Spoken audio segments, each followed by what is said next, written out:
waxing and waning. Here's a waxing and waning alpha. Pretty easy to see.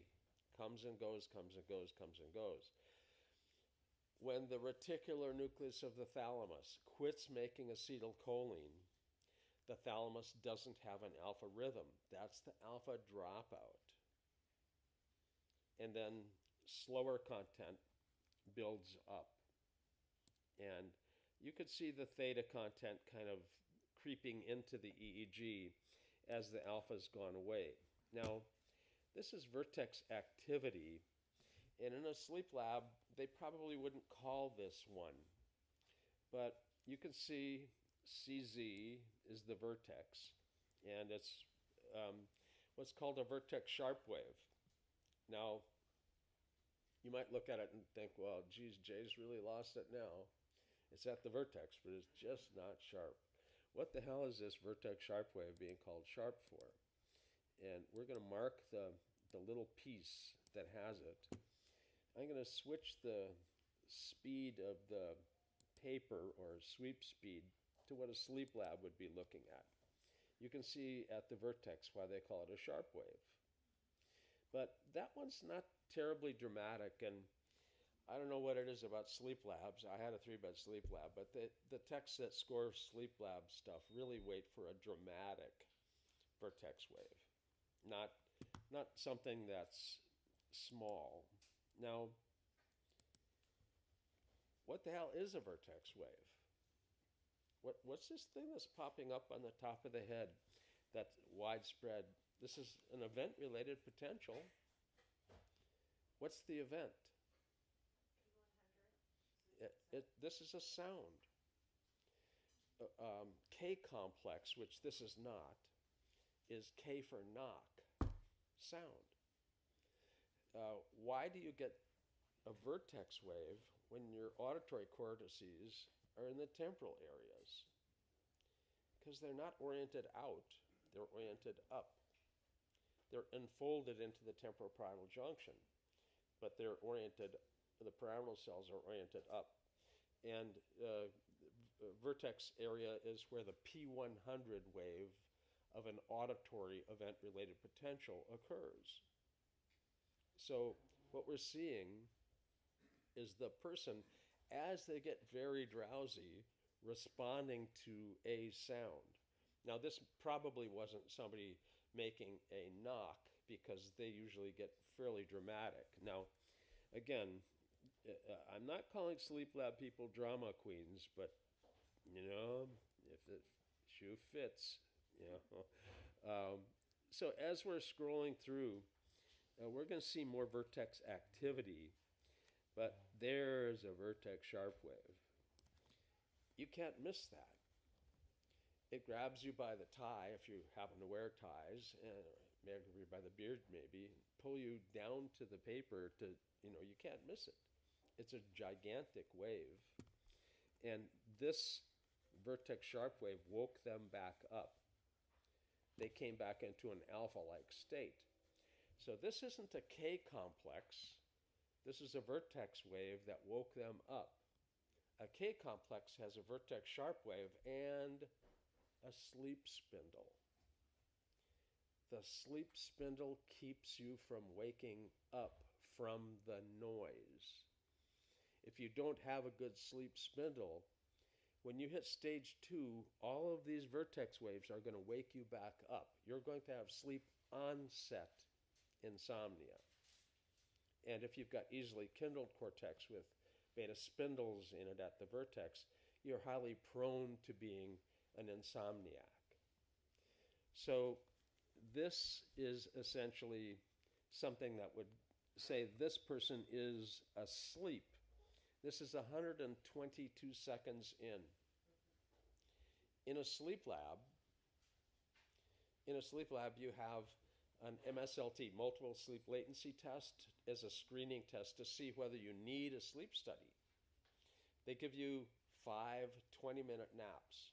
If you fall asleep to stage 2 before 5 minutes, on the average, you qualify for an all-night sleep study because something's messing up your sleep at night to the point where you can't stay awake. And this is actually more common than we would hope to think. Um,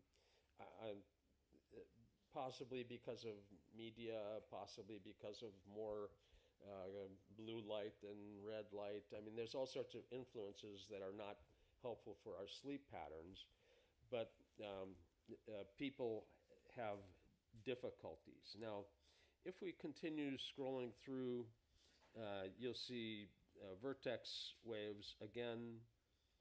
Again, this one didn't quite wake them up.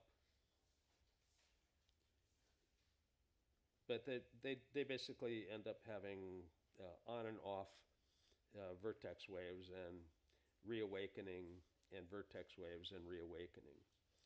Here's a series of vertex waves, and we're not seeing any reawakening immediately afterwards. So this is the spot of the vertex waves. And what I'm going to do is just look for spindles. Notice the SMR sleep spindles that are happening at the same time as that vertex wave is happening. Why didn't they wake up? They had sleep spindles. Now, if your memory of the field is old enough and long enough and you can roll it back well enough, you might remember Barry Sturman's early work with cats. And he trained them how to do SMR for central brain stimulation or for food, which was milk with a little broth in it. And they taught them how to make this. They taught it during the day. And they observed that when you train SMR, your sleep spindle density goes up. And they've found that SMR training has been helpful across time. Clinical people found it useful for insomnia. But clinical people have a licensing board, and the licensing board wants you to practice, evidence-based practices.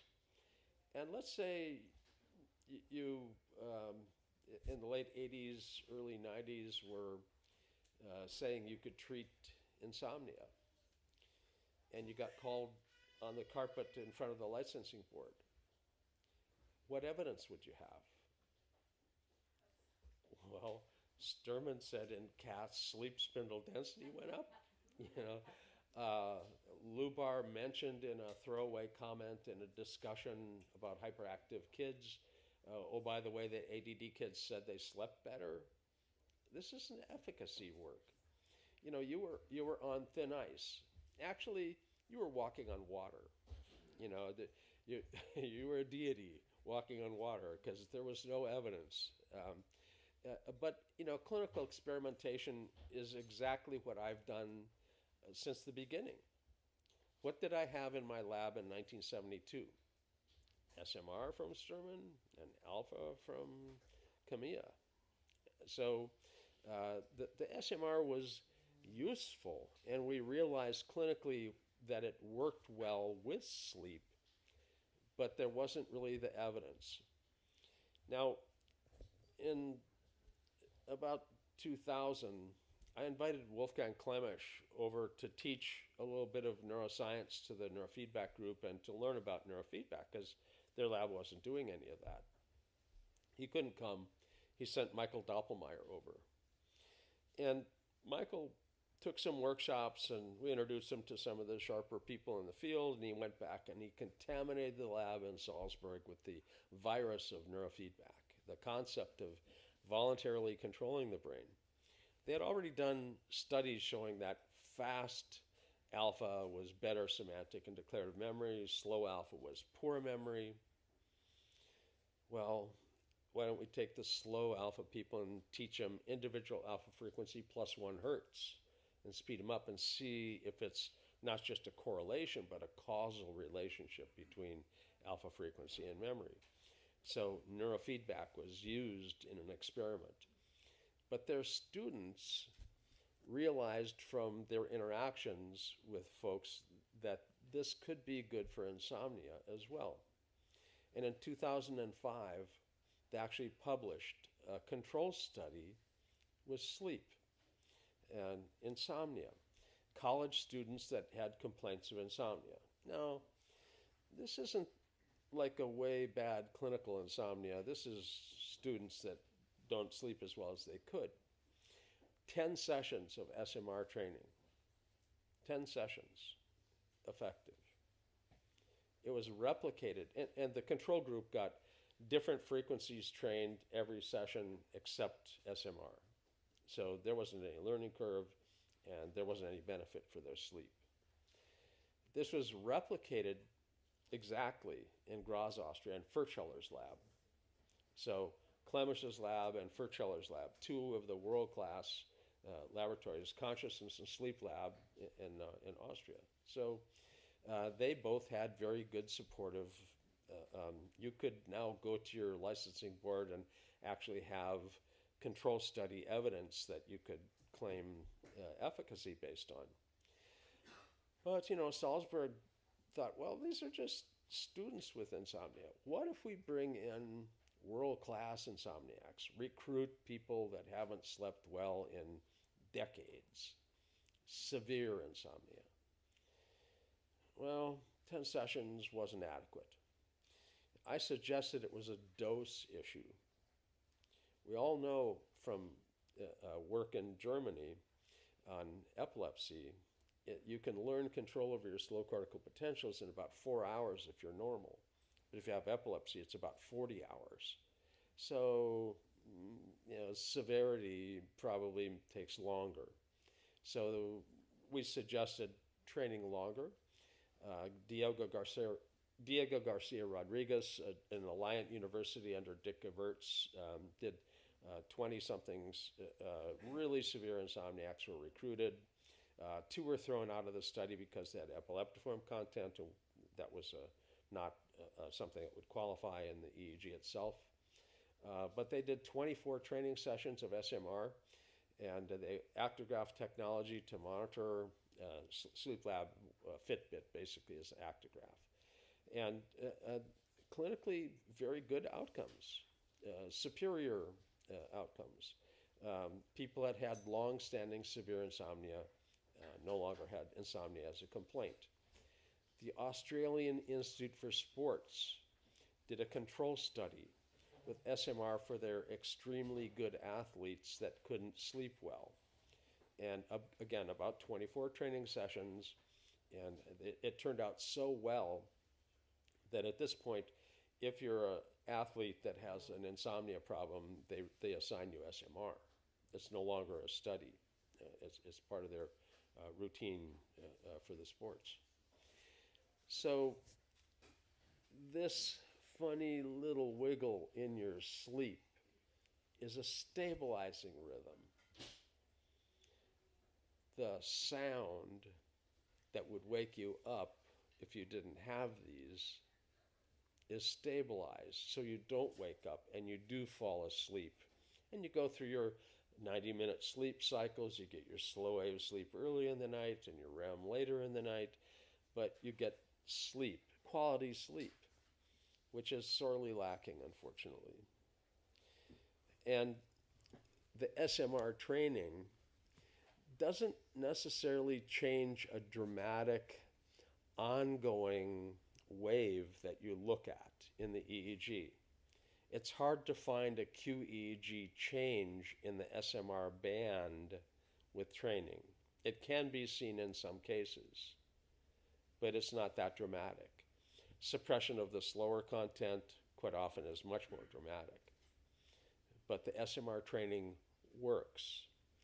There's beta training that you don't see changes in the beta because the beta is only there on task-related, event-related synchronization. And SMR is one of those event-related synchronizations. You don't see it unless you have to have stabilization.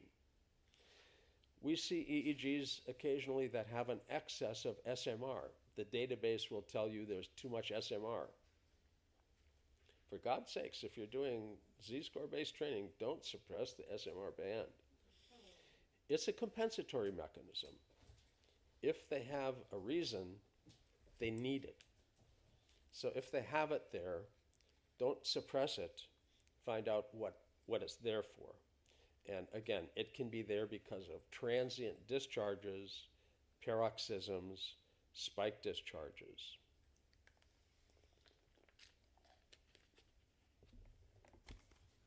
So I'm going to jump out of this. And we're going to take a look at a study. Martine and et al. Did this one.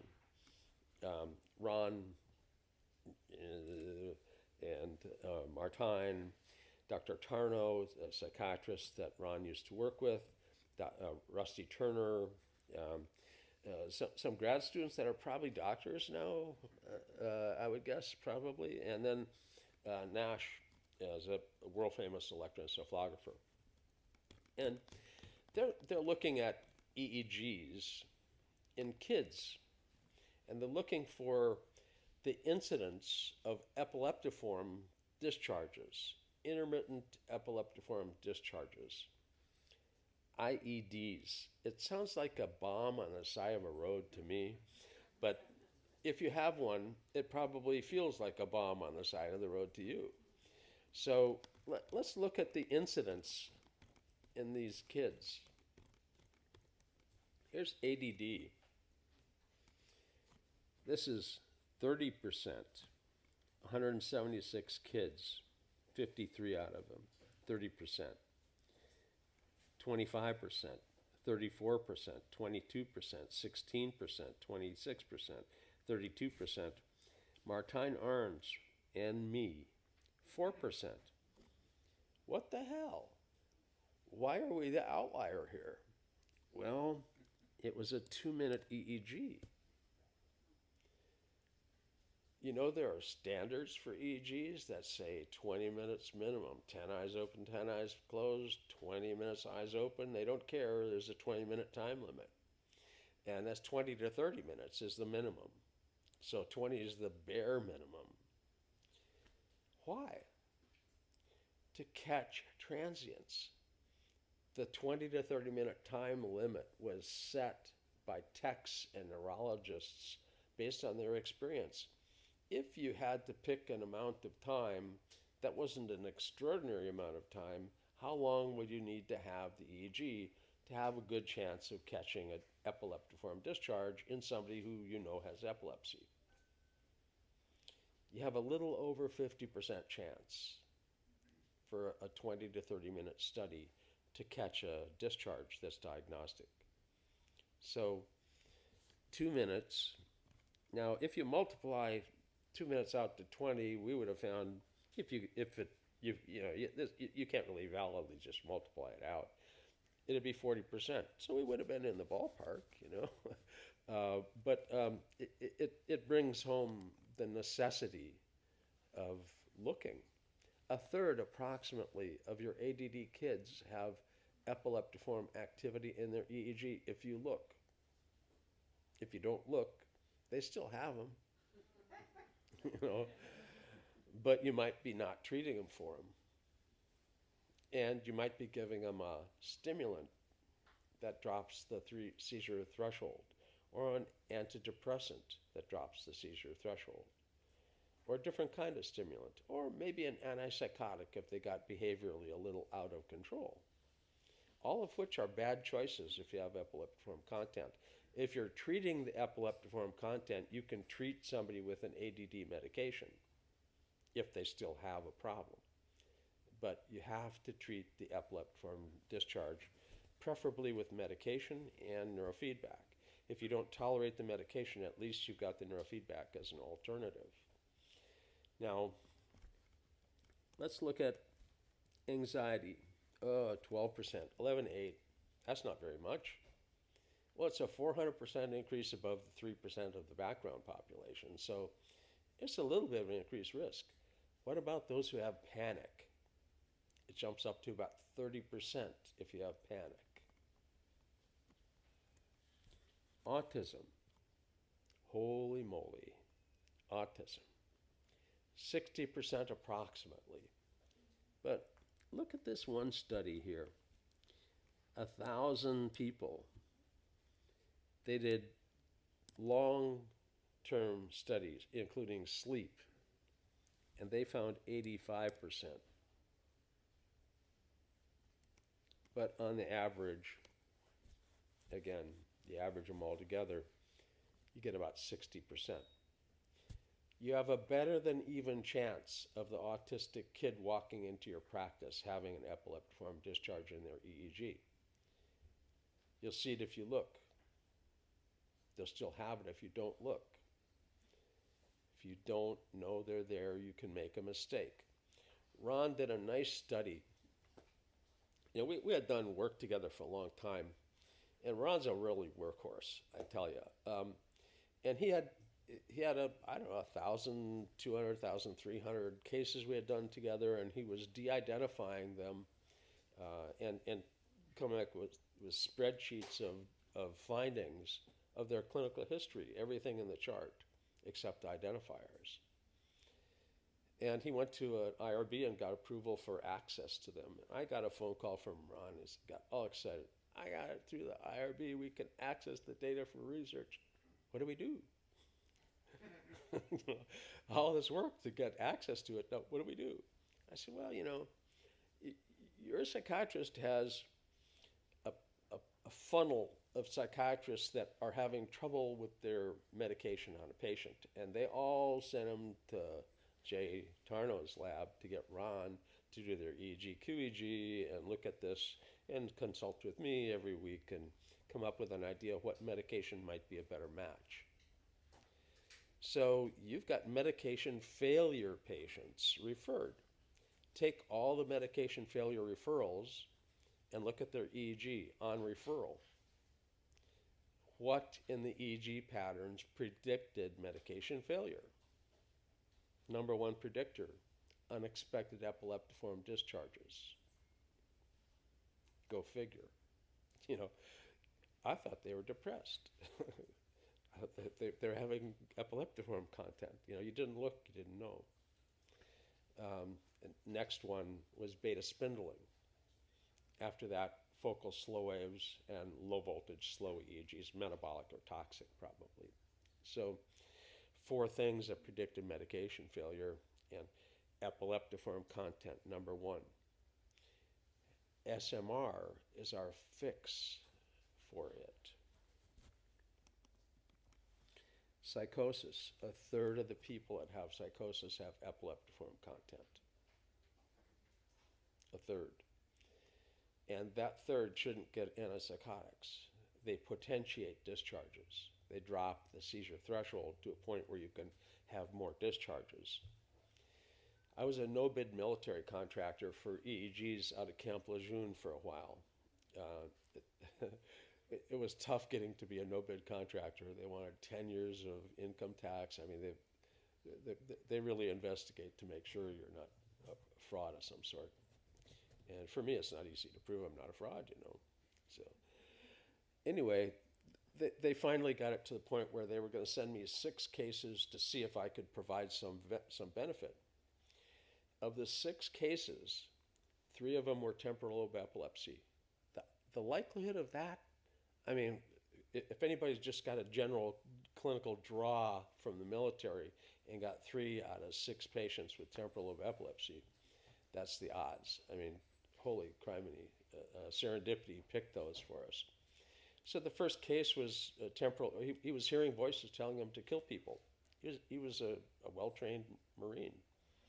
And so they gave him an antipsychotic, wouldn't you? Hearing voices.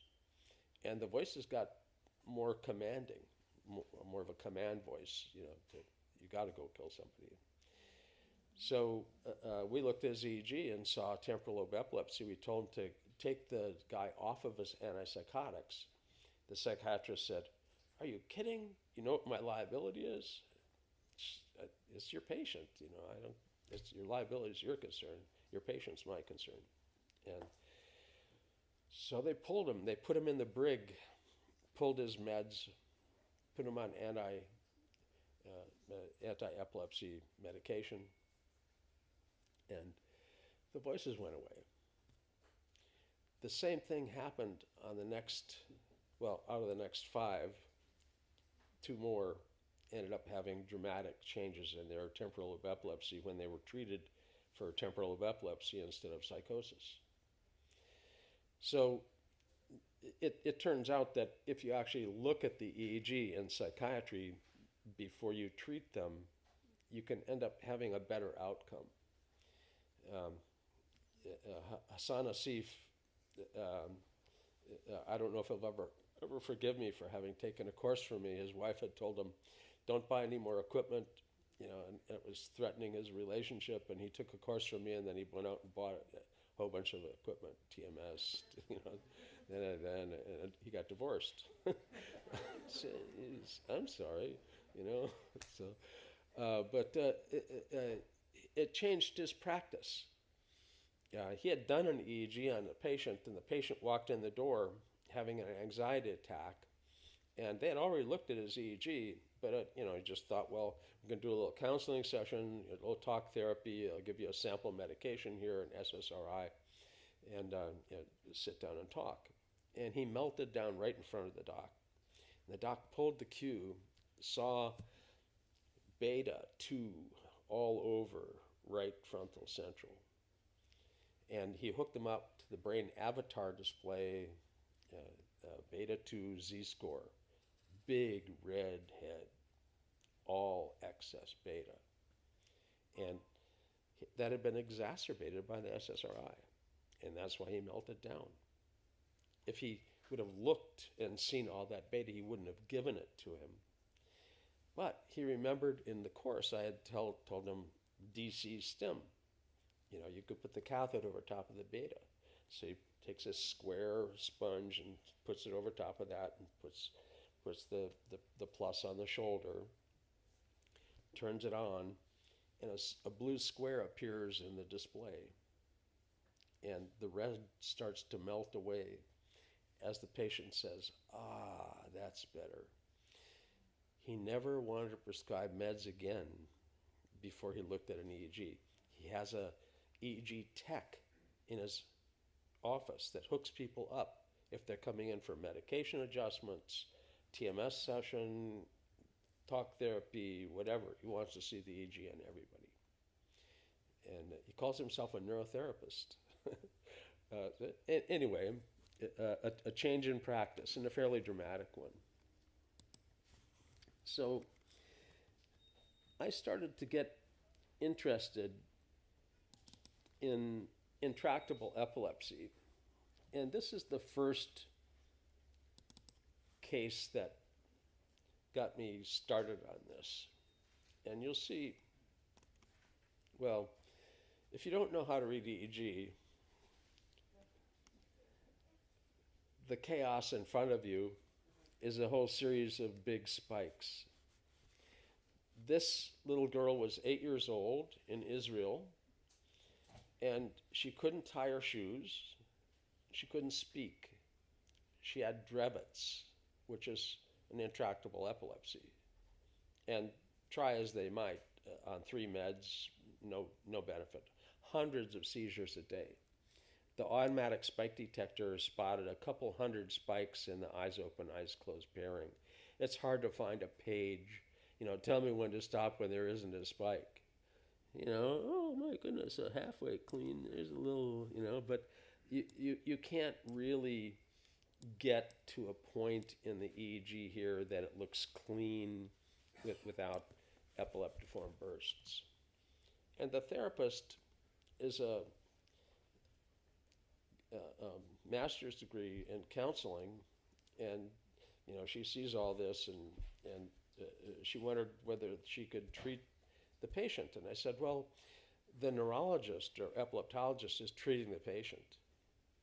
What you're going to do is optimize the brain function and let them treat the epilepsy. You're just trying to optimize brain function. So I would like you to take a close look at this. Notice C3 is a spike focus. How many people train SMR at C3? Raise your hand. Oh, I don't see any hands up. You're told not to. I look at this and I say, oh, spike focus C3. That's where we're going to train the SMR. So there we are, October 2012. 20 sessions later in January, this is the EEG. And, we start scrolling through the EEG and you go, oh, geez, still got this stuff. And they asked is this better? Is there improvement? And quantitatively, they went from 200 and something spikes to 100 and something spikes. I said, it's gone from god awful to terrible. But it's moving in the right direction. So, this is 20 training sessions, and we expect many, many more. So, continue. 42 training sessions in May, from October to May, in 42 training sessions. The therapist starts doing the recording, takes a deep breath, superstitiously thinks if I breathe, I'll break the spell. Holy shit, there aren't any spikes. What the hell is going on? The epileptologist is ecstatic because the little kid is not having seizures anymore at all. Took him a little while to get him off of all the meds. And I asked, well, what's the behavior like? And they said, oh, she's riding a bicycle and she's speaking fluently. 42 training sessions, How can you not follow this up with more work with intractable epilepsy? As you can see, I come by my beard naturally here. And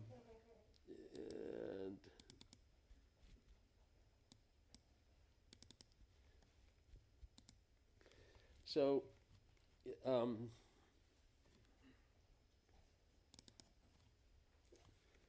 first of all, this is the first slide that APA requires you to have up. I put the emphasis in there,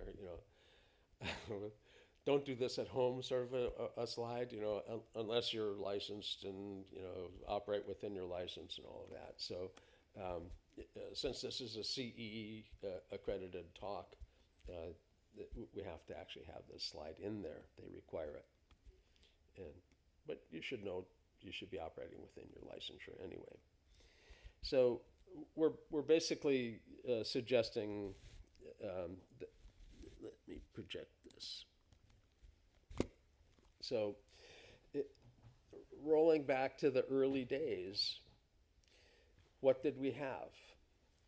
State-based training. What state are you in? That's Kamiya and Elmer Green with a little alpha theta, studying yogis, Swami Rama, all of that kind of training. And then the clinical application work with Sturman for epilepsy, which wasn't his initial. Initially, it was just lab work and work with NASA. The clinical application for epilepsy came after they showed that they could keep cats from having seizures. Finley, a friend of Barry's, said, "I've got epilepsy. Can you train? Do I have a rhythm in my head that you could train?" So Sturman had that as it, but we really didn't hit it off well early on with traditional neurology and epileptology. They kind of think of neurofeedback as 1960s hippies, and I have to apologize for that reputation. I was the hippie in the 1960s, Sturman and the academics and the military people like Richard Sherman, and then the hippies looking at consciousness, and I had a ponytail I could sit on. So, my apologies for the bad reputation from the 60s, but that was us. There were a few people that specialized in epilepsy, but very few. and mostly directly working with Sturman or in Europe working with Niels Berbaumer in Tübingen. Now, um,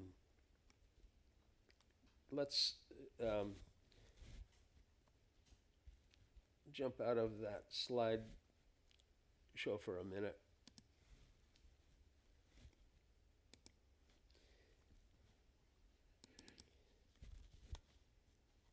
What does slow cortical potential stuff have to do with epilepsy? I mean, SMR is a stabilizing rhythm, and you can train it and stop seizures, but how does this slow cortical potential stuff work? So this is an epileptiform discharge. You can see a little mark at the bottom where they kind of see it start, and that mark will be in other images. And this is kind of a classic 3 per second spike in wavy absence-like epilepsy.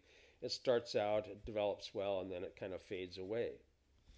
Now, below it, they've just compressed time. It's still got the little mark at the beginning. It's still got the 3 per second, but it's compressed. And there's this little slow stuff afterwards. Here, and they filtered out the slow. Here they filtered out the fast. They just turned on a filter for the slow content. You'll see the little mark of where they saw things starting. Well, you can see the slow cortical potentials were going electronegative before they saw things starting. How do you turn things on with slow cortical potentials? You go electronegative, and the EEG dances. If you go electropositive, the dance of the EEG can go away. We saw this on Kawakami on stage when he was sticking skewers through his neck and his tongue. They had his EEG in spectral boxes dancing. The low frequency one went ka-clunk down. All the EEG settled down. He did the sticks, then up comes the slow, up comes the EEG. He controlled his oscillatory EEG with his slow cortical potentials. You create networks by going electronegative and turning them on, and you go electropositive and turn them off. Calcium waves for off, ATP waves for on, and the glia do the control. Well, here you can see the channels in the EEG that were large waveforms have electronegative drift. The ones that are very small or almost non-existent stay relatively flat. Where it turns off, everything is going electropositive to turn off the seizure. Berbaumer had a real simple Pong kind of a game. A rocket ship would come from one side of the screen, a little square with a point on it, looked like a little cursor kind of thing, and it would kind of slowly come across the screen on a trajectory, heading towards the bottom on the other side or straight across with a randomly picked trajectory from a randomly picked spot. And you had a window, and your slow cortical potential going up and down was the window. And you could see the rocket ship coming, you had to lower the window, let it go through. They could control the speed of the rocket and the size of the window. So to get you better, they sped things up and made it more precise for the target. But they could train a normal person to control this and fly this or play Pong, basically. You've seen perhaps Elon Musk's monkey playing Pong with brain-computer interface. That's basically controlling this kind of activity. So epilepsy can be controlled with the slow cortical potential control, and that was published in Epilepsia, and it can also be controlled with the SMR. Now, there's a meta-analysis that looks at intractable epilepsy. So we're not comparing our outcomes in epilepsy in general with intractable. These are intractable epilepsy patients compared with intractable epilepsy patients. Brain surgery for epilepsy has about a 50% success, but they don't count partial seizures. Now, if I'm trying to treat you for seizures and I'm not counting partial seizures, what the hell am I doing? you know. But they don't count those. But they get a 50% success. Um, if you go smaller and try to take out, instead of a lobectomy, have a lumpectomy where they try and take out a little nuclear body, a little hub that might be causing the seizure, their success rate drops a bit, down to about 30%. Ours is about 70 plus percent with neurofeedback, with intractable epilepsy. And success being defined as a 50% or greater drop in seizures. Now, in my work, I don't care about their standards. I have my standards. Seizure-free, medication-free. That's success. It's not half a drop in seizures. If you're having 20 a day and you're down to 10, I don't call that success. So, the literature is supportive. Back to the PowerPoint here. Thank you. I do need to be reminded periodically to drink. I would rather speak EEG than stay alive, dehydrate to death here. Thank you. I prefer not dying in public. So it's too embarrassing. So.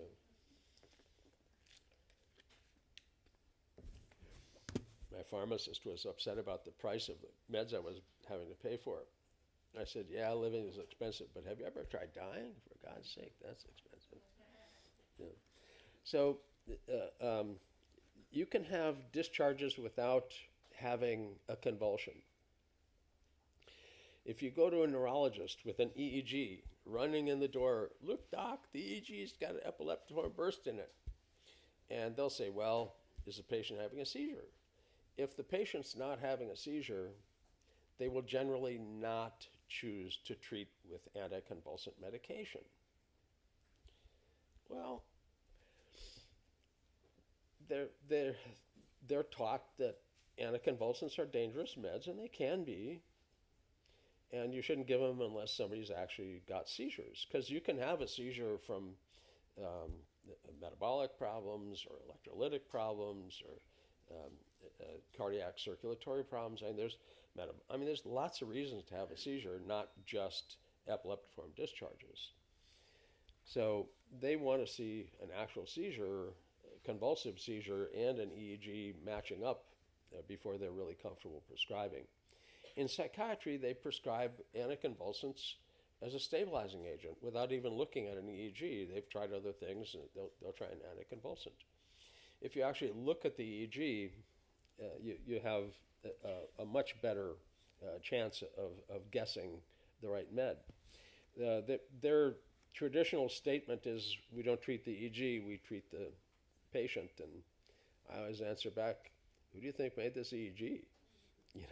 It's the patient's EEG. Now, Yuri Kropotov and I lectured together in Australia. We had a neurologist doing a CPT task, hitting a button when he saw the animals and plants lining up right.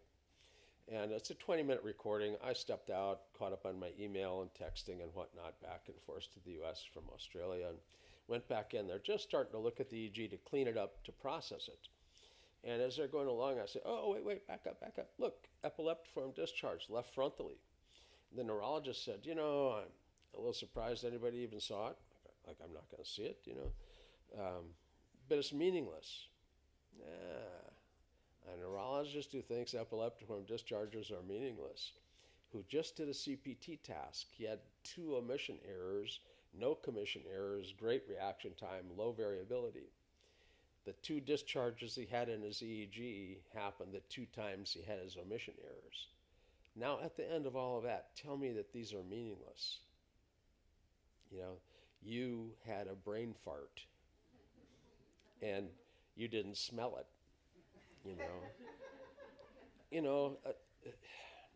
They're real, and they take a little snip out of your conscious flow.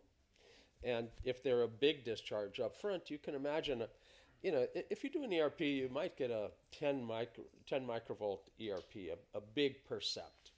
And that's going to be packeted and shunted around and processed. and it gets up to the front where awareness or conscious awareness is going to end up happening, and it gets hit by a 500 or 1,000 microvolt wave. The little ship is lost. You know, there's no way to track consciously things when your frontal lobe gets hit by a tsunami. The little 10 microvolt signal noise is just lost. You might as well be on Gilligan's Island. There isn't any way to make it through that as a conscious perception. So the giant 3 per second spike in wave or other kinds of frontal discharges are usually going to give apparent absence-like spells, and sometimes worse. So we've got to look at the patient much more completely. This is a quote out on Niedermeyer. He actually chastised the neurology and epileptology folks for under-describing mid-temporal sharp slow transients, which are non-specific, so they're not described a lot. But they're either irritative, like epilepsy, but just subclinical, or ischemic, a vascular problem. And if you don't tell them it's nonspecific, could be vascular, could be subclinical seizure, they can't make the correlation. Oh, migraines. Oh, post-traumatic ischemia. Oh, vascular change with aging ischemia. So you've got to look more deeply. And unfortunately, Niedermeyer passed, but he was a great electroencephalographer. We see just the tip of the iceberg. There's a lot of non-epileptiform, that they don't have convulsions. The people that have seizures are just the tip of this iceberg. MEG, way more effective at seeing discharges deep in the brain. You can have an electrode right on top of a spike that's going transversely and you don't get it. It's got to be coming out at the electrode. So all these little deep transverse dipoles are missed by the surface EEG. MEG gets them. They're getting really close on room temperature superconductivity, and when that happens, MEG will replace EEG. We'll be able to have electrodes that are MEG electrodes as opposed to EEG. So it'll end up giving us a lot more. So this is out of that paper. Listen, just at ADD, ADHD, again with the 2-minute EEG outlier. This is the one on anxiety. And again, it goes up considerably if you have a panic. Autism, gigantic percentages. Mood disorders. If your mood disorder makes sense, it's just 3% like the background population. If you have pseudobulbar affect or a nonsensical mood, there's no rational basis for it, it jumps up to 30%. And if there's an incongruent mood, or again, pseudobulbar affect is one of the neurological terms that you can use for it. And then the iSpot-D study. This is one of Martine's group's work here. They looked at antidepressants and which antidepressants could work in a number of circumstances, and they found that if you had epileptiform content or slow focus, that sertraline or Zoloft was the only one that still maintained its efficacy. And if you have psychosis, more statistics. This is pulled out of Ron Swatsina's database that had approval. You can see the percent here: ADD, ADHD, 36, anxiety, seizures, 55%. Again, you have a little over half a chance of seeing seizure discharge in a known epileptic. So, anyway, migraine. not everybody who has migraine has epileptiform discharges, but it's not uncommon. And if they have the discharges, they respond better to an anticonvulsant. Topamax is usually the anticonvulsant that's used. It does have a bit of a GABAergic effect. If you increase your dose on Topamax, it becomes stupid max. It slows your EEG to the point where you're gonna be kind of dull. Remember slow alpha, poor semantic and declarative memory? Well, you're going to be in the slow alpha group on doubled up on Topamax. So here's a paper. We look back in time. This is out of Ron Swatsina's office. Back in time at non-epileptic patients, psychiatric patients that didn't have any seizures. But we found epileptiform content in their EEG. And we recommended the use of an anticonvulsant to stabilize their EEG. But they had no history of seizures. Again, this is a neurologist's no. They'll deny the use of it, typically. There's some that are good that might be open to it, but typically you're going to have a seizure. So 76 patients, it's not a small N, it's not too terribly big either, but 85% clinical success. A couple of the lack of success were people that had a rash or a fever and had to stop the meds. But 85%, where do you find stats of 85% clinical success? Well, if you treat the patient with the right meds, if you match evidence-based medicine with proper outcomes here, you match up the patient's need for the anticonvulsant by looking at the EEG, and you treat them with a med that's appropriate, their psychiatric condition gets better 85% of the time. And,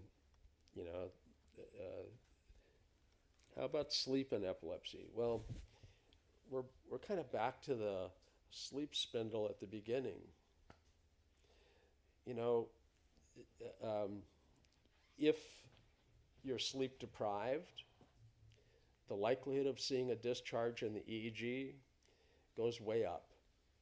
Everybody thinks that photic stimulation is the thing that brings out epilepsy in the EEG lab. They'll sit you in front of a photic stimulator and flash it and drive epileptiform content in the EEG.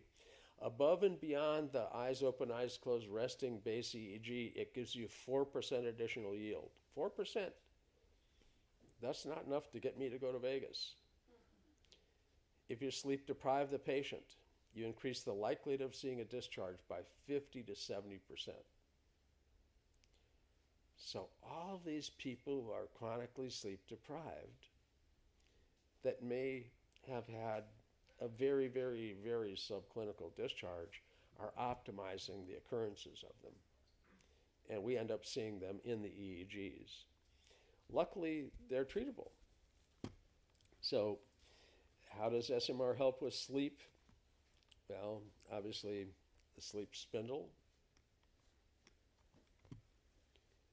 Here's a paper by Kirsten Hodelmoser out of Salzburg. And you don't have to rapidly scribble all this stuff down. All the video is going to be available for all the talks at the end of the 3 days. And for the people that are online, they get everything except for the good partying at the end of the day. So, So, sleep maintenance, spindling excess beta, and impulse control. This is a research domain criteria paper right after they came out and said that the diagnostic manual was not valid, it didn't have predictive validity. They were looking for research domain criteria without the DSM categories, just an EG feature and what it corresponded with. And so this was published, one of the first research domain criteria papers. right after they requested it. Um,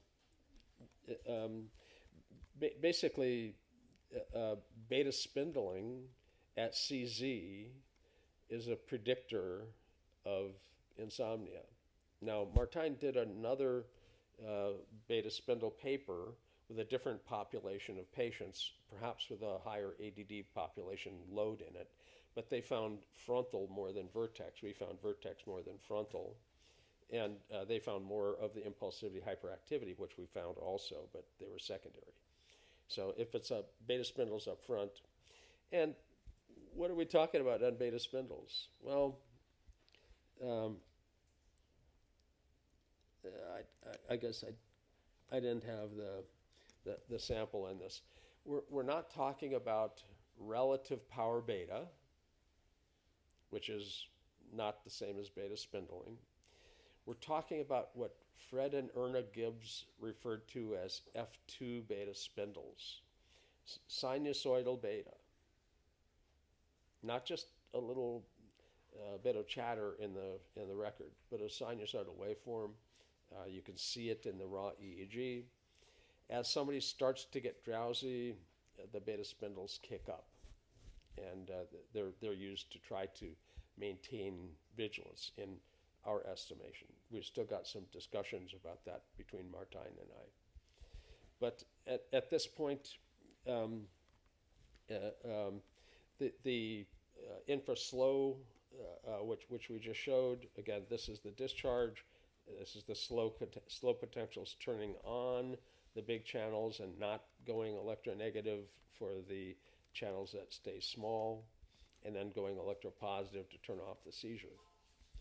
So we can train SMR, and we can train slow cortical potentials and optimize the patient's brain function if they have uncontrolled seizures. And I don't work with patients who aren't under the care of an epileptologist or neurologist. I want them to be being treated for their epilepsy. And I'll train them how to optimize their brain. It's more like a tune-up than a rebuild. So we're basically training somebody on how to optimize their brain function while the doctor is treating them. If the patient goes seizure-free, the doctor did a great job treating them. So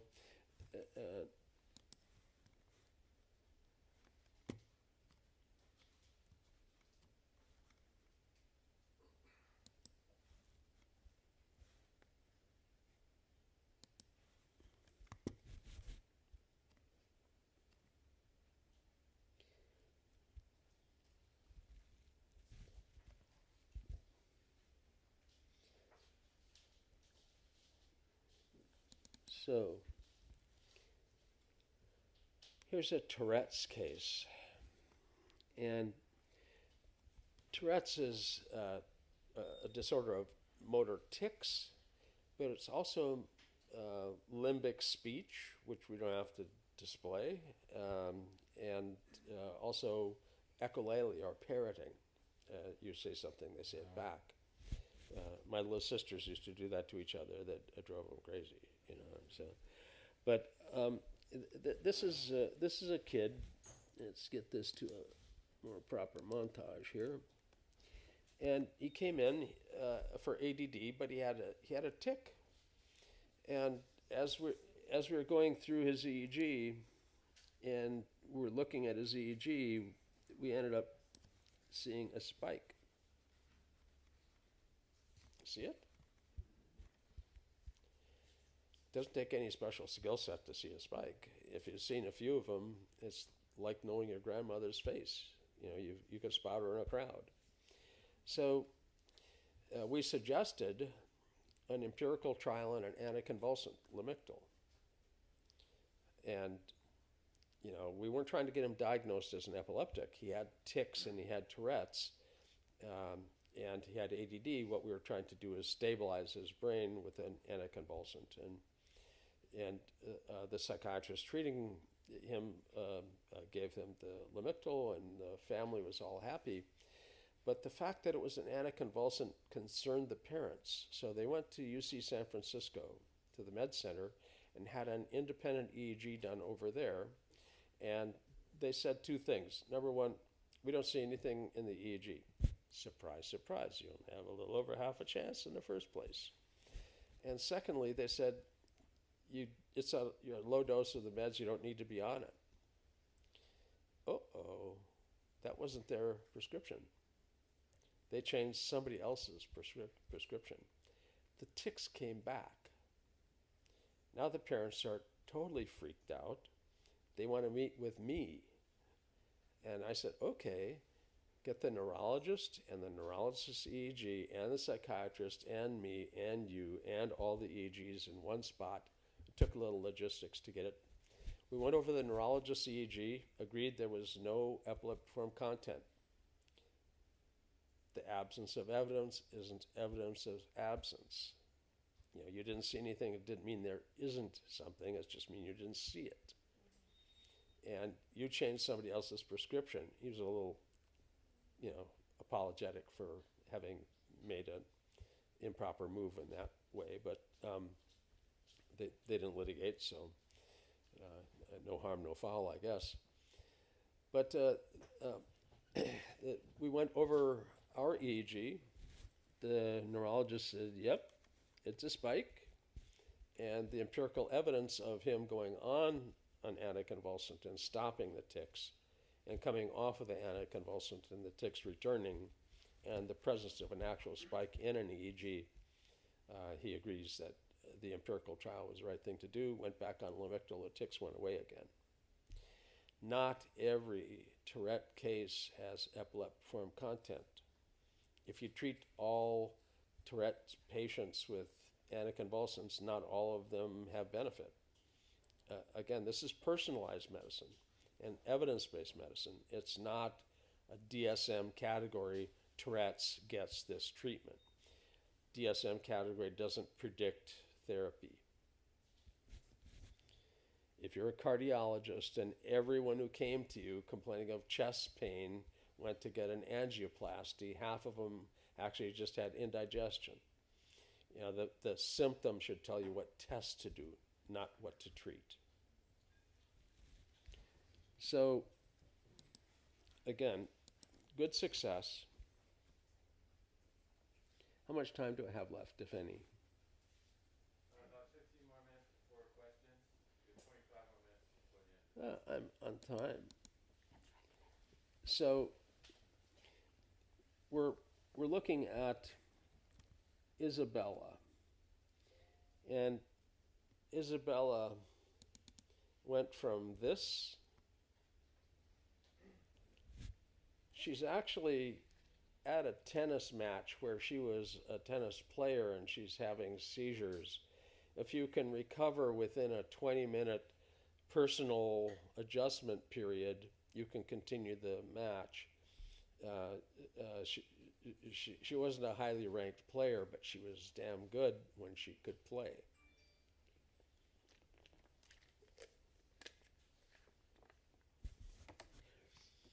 She was having hundreds of seizures a day.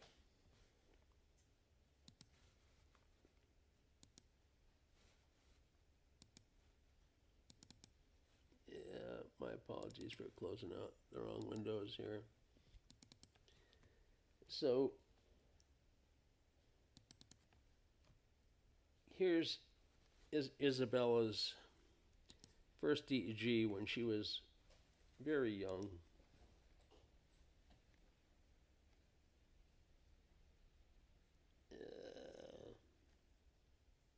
Close that.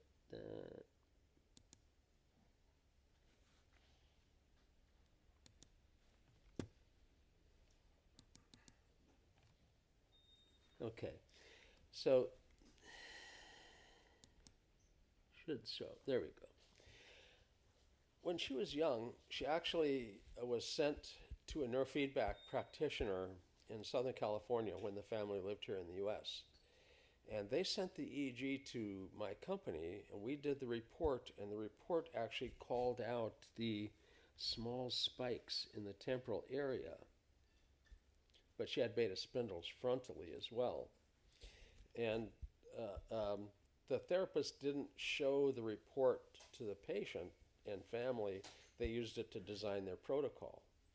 And they thought telling the family that the kid had epileptiform discharges when they didn't have any seizures was a little too much. Well, you've got to share it with them. I mean, it's their medical record, not yours. So, and eventually, she moved over to Barcelona and started to have uncontrolled seizures. And the uncontrolled seizures were temporal lobe seizures. And if you look at these gigantic slow waves that you see here in the temporal area, that's what the neurologists and neurosurgeons in Barcelona were looking at when they were proposing removing her right temporal lobe, because they couldn't stop her seizures. And with 3 anticonvulsants, and they tried a few different combinations, but it was ineffective. And she had a little brain anomaly, a Rathke pouch cyst, which was what I had. Mine had an AVM in it, and it messed up my pituitary, but she's not got pituitary problems from it, apparently. But this gigantic problem on the right side was what they were seeing. Now, let's look at some neurofeedback outcomes beginning after neurofeedback. And this is 350 neurofeedback sessions. She's done over 500, but at some point, the same training, instead of being for epilepsy, became to optimize her tennis performance. So the SMR training wasn't just for seizures, it was also for stabilization. Suppressing the theta helped with her focus on the tennis court. The purpose for the training switched from stopping seizures to optimizing brain function and tennis. Beginning, full of beta up front, not muscle. Ending, generally normalized. Again, 350 sessions. This is her EEG, sleep deprived, which again enhances the likelihood of a discharge, 50 to 70%. EEG is generally clear. There's a little irregularity in the left temporal area. No spikes, but a subtle irregularity. We're suggesting that she continue to train and not end her training having completed the therapy. This is something that she needs to continue to, you're fit in high school and now you're 35, you don't have to exercise anymore. Continue the brain workout, basically. Let's actually look at her EEG. Now, I became involved in her case after she had tried quite a bit of neurofeedback, and they were working on the right side. And I looked at the EEG and her symptoms start out with gastrointestinal disturbance, GI discomfort or pain. And for those of you who kind of know where things are in the brain, the peristalsis is basically insula. The posterior aspect of the insula ends up having gastrointestinal work in it. And if you have an epileptiform discharge in the insula, you have abdominal pain. It's a smooth muscle contraction. Historically, the term was abdominal epilepsy, but now it's not. That's not part of the classification system anymore. But, this is her EEG, and if you want to keep an eye on T5 electrode, you can... We're not seeing it on the screen.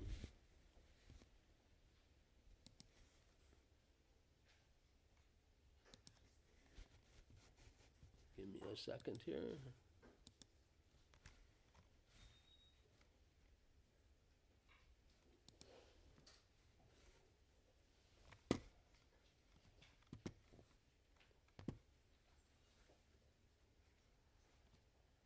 Well, I have to find my cursor now.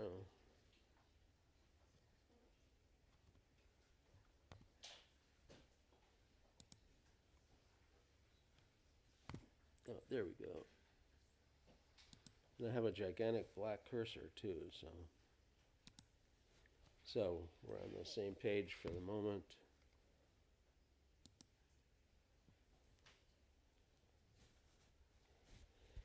So they're not sharing my screen somehow.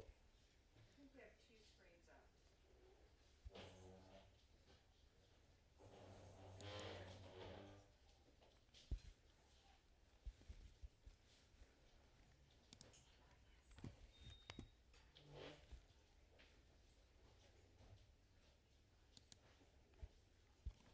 Go to screens and hit duplicate.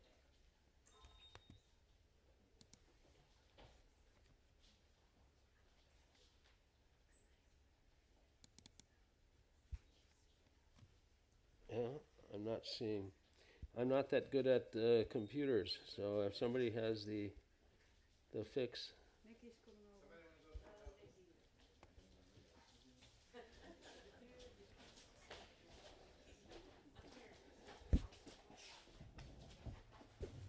Did you already click on share screen? What are you trying to share? Share everything on my screen. Right now, it's just showing the background. Oh, okay. I want to show.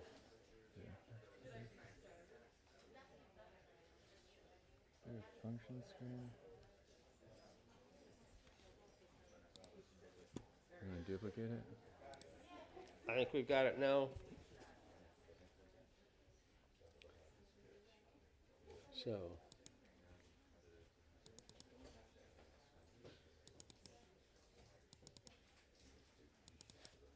So this is Isabella's EEG, which you see now. And keep your eye on the T5 area. You'll see the irregularity in the temporal. Now, it's not dramatic, but that's the area that's got the instability in it. And as we scroll through the EEG, you'll see spikes coming up out of the T5. And you'll see a phase reversal to CZ. And as we go through the EEG, you see the left temporal slow focus. Now, this is what the doctors saw on the right side that caught their attention. And that's why they were going to cut out her right temporal lobe. They thought that was where the problem was. But watch how it goes. The right side's fatiguing out. The left side's kicking back in. The left side is where that abnormality is. I switched their training from CZ on the right side to CZ to T5. And they had dramatic progress once they started to actually hit the source. The right side is secondary bilateral synchrony. The bad side is getting the good side to behave badly. The good side can make more voltage because it's not the bad side. And it's the one you can see that's big. But that left side kicks back in. The left side is the source. Now, rather than tie you up with lots of time to generate it, here's the source of her left temporal discharge. You'll notice the insula involvement. The last symptom to go away was her abdominal pain. Drop seizures went away fairly quickly. If you're a neurosurgeon and the person's got drop seizures and you can't stop them, they basically separate the frontal lobes, and that can stop it. but that went away fairly quickly, and we could kind of imagine what parts of her networks, because epilepsy is a network property, it's not a focus. You could see what part of the network shed a hub or a spoke, because that symptom was no longer involved in her seizures. And progressively, they became less and less and less dramatic. And again, at the very end, just abdominal pain and distress. So this deep source was identified basically using component analysis and then Loretta of the component. Quite often people look for the Loretta of a frequency, 1, 2, 3, 4, 5, 6, 7, 8, 9, all the way up to 30. They have 30 sets of Loretta. There may be only 4 or 5 of those 30 that are valid. Loretta is intended to find the source of a rhythm. Rhythms have generators. Frequencies are a number. If the number happens to be part of a rhythmic peak, you can find a source. If it's not on a peak, if it's on a flat spot on the spectra, and you're looking for a source of it, you're really, creating a lot of false positives and false negatives. We're doing hundreds of thousands of statistical comparisons. And if you're looking for the 0.5 level of significance, that's 5 in 100, not 5 in 100,000. So you can expect lots and lots and lots of false positive and false negative results. You can't trust anything that you see in a QEEG unless there's a pattern of findings. Patterns are not random. So it's not a random dumb luck because you're doing so many stats. When you see a pattern of deviation, that's important. And for Isabella, this was the fix. Now, Isabella just graduated from Baylor on the dean's list after a 4-year tennis scholarship, and she was rated in the top 26 in the U.S. Division I school playing tennis. Hasn't had a seizure for 7 years. Congratulations to her. Now, somebody sent me a shirt. I got it yesterday, dropped off at the house. I don't know who sent it, but it was an attempt at putting on a T-shirt a quote from me. And it was a misquote. It says, "Don't blame me for your success." And I always say, "Don't blame me for your damn success." So it was her success, not mine. If there was a problem with the neurofeedback, I own it. But if she had success, it was her learning curve, not mine. So congratulations to her. Now, she's one of 6. There are 6 now, all seizure-free, medication-free, all for many years. The young one from 2012 in Israel still medication seizure-free. And ask any neurologist what's the course of recovery from Drevitz? No expectation. So a real good outcome in that. So we have perhaps some questions. Yeah, so if people have questions, you can go up to the mic at the front. That way people on the live stream can hear it.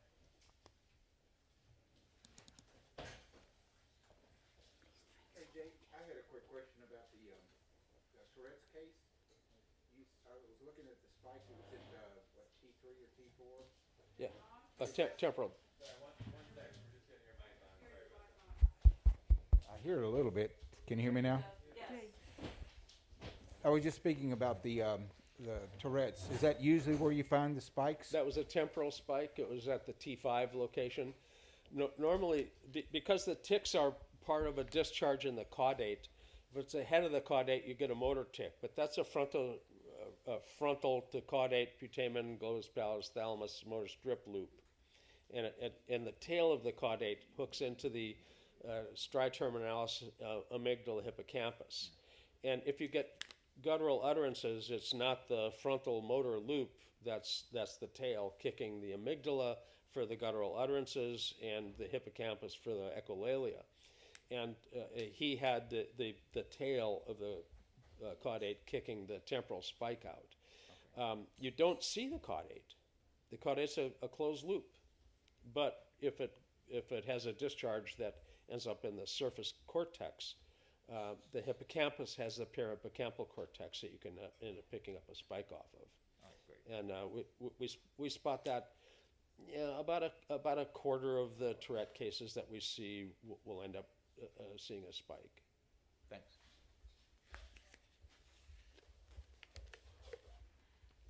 For those of you that don't know, I work with Isabella, and I wanted to update you because we haven't had a chance. At this moment, she's playing a tournament. But I also want to point out, we've had regression. Sleep was disturbed last year, diet was disturbed, and we started having seizures. Not drop down, but seizures. We were on a training of 1 to 2 times of neurofeedback a week, and we had no seizures, as you've documented. Yeah. When it wasn't just sleep disruption and diet, and a caution to you, you have to look at their life. Yeah. The stress was incredible last year, and we lost mental health, we lost performance, and we started seeing seizures again. So this summer, she was withdrawn back into neurofeedback 4 times a week, 4 or 5 times a week. We've stabilized diet, etc. We've changed the load. She's working on her master's right now and playing tennis. And the important part is once is not done for a lot of people. She has never had another drop-down seizure, as you've seen, but it's a reminder that it's a complex human being, and you need to stay on top, for which, as you know, I thank you for staying on top of it, so we get guidance. But don't make an assumption that once is done. That's right. We always tell them to continue on. It's a lifelong learning. You got to keep going. Hi, Pirate J. Okay, you know I love my questions. Can I ask 4 baby questions? Did you hear that, by the way? Hi, Pirate J. Her kids are online. When she's online with me, they're in the room and they look on screen and they see somebody with an eye patch, and they came over. I was kind of curious. Who's that? And I said, I'm Pirate J. and so they both got little bobbleheads, and they both have little eye patches, and they play Pirate J. Yeah. So, and they said, well, why do you talk to Pirate J? Well, pirates know all about waves. Yes. So the Pirate J is a little joke we have. Are we the only ones who call you Pirate J? I think that's it. Yeah. Oh, that's awesome. Yeah, until now. Until now. Yes, stolen. I've been called worse. That's awesome. Okay, 4. Oh, dang. Okay. Oh. Can I combine my questions? Okay, I'm going to try to combine 2. If our goal is med-free, seizure-free, then when do the anticonvulsants come into play? So we suggest people be on anticonvulsants and neurofeedback to stop the discharges, because you have to stop the discharges. If you fire together, you wire together. Okay. And if you don't use it, you lose it. Mm-hmm. So what we're trying to do is quiet down the network until it starts to shed spokes and hubs. Okay. And if you've been seizure-free for a period of time and your EEG is clear for a period of time, then it's time to start to think about talking to the doctor about dropping the medication dose level down slowly. They're an anticonvulsant. If you stop them quickly, you get a rebound hyperexcitability, and you might have a breakthrough seizure. So you take them down very slowly. You don't take them all the way at once. If you're on 3, pick one, take it down, pick another, take it down, pick one, take it down. Okay. So it takes time, but watch the EEG. If you're seizure-free and the EEG's clear, it's time to start to pull the meds. If the EEG stays clear, you walked away from it. Okay. So That was one. I'd recommend I didn't even combine them. still doing the neurofeedback. but- Okay, definitely. All right.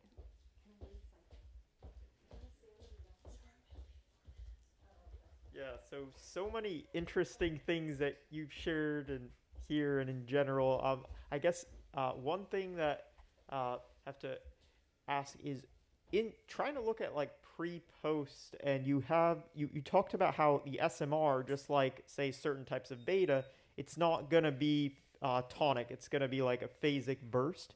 Is there, if you're training SMR and you want to kind of show the client, a change. I mean, obviously, just qualifying it, saying, this is not something that's going to be a tonic change is really valuable. But also, would you look in the way that you did in just filtering? I mean, you could see in the K complex, those bursts that you saw, that it wasn't just a vertex wave, it was a K complex because it was followed. So would you kind of You can show them sleep spindles if you get them to sleep, but in the EEG, you can also do a joint time frequency analysis like you see on screen right now. And this basically looks across time, and it shows the beta spindling that happens when you have a go signal and you have to press a button. And the beta's not there at baseline, it's there on task when you're supposed to do something. It comes up on task. If you sit there and you take a resting state EEG, the motor control of your index finger isn't necessarily lit up to respond. This is a normal functioning person. You can see 6 packets of gamma in the second. That's gamma nested in theta. Here's a high functioning ADD. There's still 6 packets, but they're awfully weak, and the beta synchronizes later. This is a low functioning ADD as measured from the CPT task, and the beta's barely synchronized at the end of the second. But if you're, I mean, this is awesome to if you're doing like the CPT tasks or ERPs. But if you're not, and you want to quantify something like SMR, is there a way that you would do it to be able to look at it more quantitatively, put a number on it, a statistic, while accounting for that it's not always being there? It's going to be non-stationary. It's going to happen in a burst. Would you just look at the raw, or like if you're looking at the resting state? If you're going to look at it in the raw EEG, you're going to have to look at it as sleep spindle density, because you're not going to get a whole bunch of raw. Yeah. You don't see a whole bunch of SMR counterbalancing other than after a vertex sharp wave.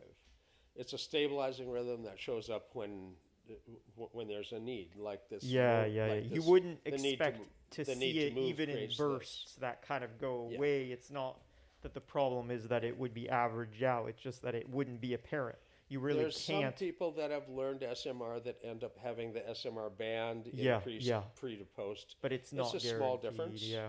But it's it's quantifiable, but it's a small difference. Yeah, so there really wouldn't be a QEEG way that's very like dependable to when you're training. If you're looking with an epileptic for if you're, pre to post with an epileptic, right. Look for the drop in the discharge frequencies, because that makes total sense. That's going to be dramatic. The SMR change is very, very, very small, and it's situationally dependent. Right. But you can show the discharge went away really easily. Thank you so much. You sure? Hey Jay, I'll be quick. Just a quick point of clarification on your statement about sleep. We mentioned that deprivation of sleep will increase these epileptiform discharges by about 50% plus. 50 to 70%. 50 to 70%. What's the definition when we're telling our patients, how do we achieve that sleep deprivation? How do we describe to them what we need out of them for sleep deprivation? What you're wanting to do is keep them up the night before. The whole night. And that's really tough on the parents. Split shift, mom and pop, half a night each. Otherwise, the whole family's no good for a day.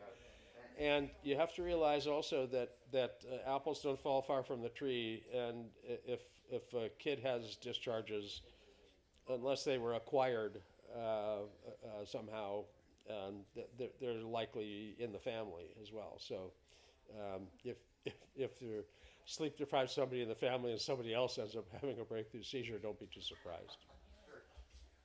Thank you, Jay.